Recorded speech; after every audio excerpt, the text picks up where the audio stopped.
দেখো, আমাদের রাজ্যটা ত্রিপুরা। আমাদের মাননীয় মুখ্যমন্ত্রী, আমাদের সরকার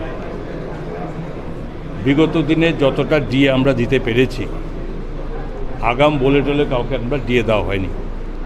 আমাদের অর্থনৈতিক অবস্থানের সঙ্গে একটা মিলিয়ে আমরা যখন যেমন তখন আমরা ডিএ দেওয়ার চেষ্টা করেছি। আমাদের একটা লক্ষ্য ছিল যে সেন্ট্রাল গভর্নমেন্টের সাথে স্টেট গভর্নমেন্টের ডিএটাকে ফারাকটা কমিয়ে দেওয়া, এবং সেই কমাতে গিয়ে যখনই আমরা দিয়ে হয়তো নেক্সট আবার সেন্ট্রাল গভর্নমেন্ট দিয়ে দিচ্ছে, তার জন্য আমরা কমাতে মধ্যে এখন পর্যন্ত 19% আমরা ডিফারেন্স আছে, এবং সময়ের সঙ্গে সঙ্গে সেটা করার জন্য সরকারের মাননীয় মুখ্যমন্ত্রীর এটা মাথায় আছে। কিন্তু একটা কথা জেনে রাখতে হবে যে ডিএ দিতে গেলে যে টাকার প্রয়োজন, আপনারা সবাই জানেন সারা ভারতবর্ষেই সমস্ত স্টেটগুলোর সাথে যেখানে রেভিনিউ গ্যাপ ফান্ড, যেখানে বাৎসরিকভাবে আমরা 4000 crore আমরা পেতাম, 4000 কোটি টাকা আমরা পেতাম, সেই 4000 কোটি টাকা শুধু আমাদের নয়, সারা ভারতবর্ষের প্রত্যেকটা স্টেটের জন্য রেভিনিউ গ্যাপ ফান্ড তুলে দিয়েছে।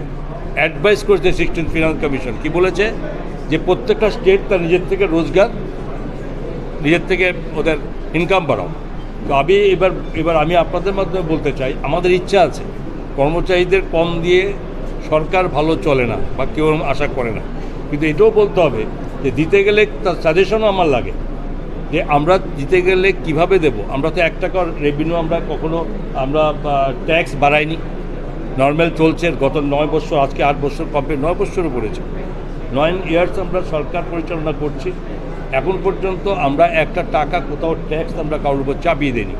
তাহলে আমাদের ইনকাম কোথার থেকে আসবে, কীভাবে করব, এটা নিয়ে গভীর আলোচনা চলছে, ডিসকাশন চলছে। মাননীয় মুখ্যমন্ত্রী ভাবছেন এবং মাননীয় প্রধানমন্ত্রী থেকে শুরু করে এবং যেখানে যা বলা যায় রাজ্যের আমাদের এই অর্থনৈতিক অবস্থা আমরা তুলে ধরার চেষ্টা করেছি, এবং সেগুলো আগামী দিন দেখতে হবে, এবং সেটা দেখার পরে একটা ভাবনা আমরা চিন্তা করব।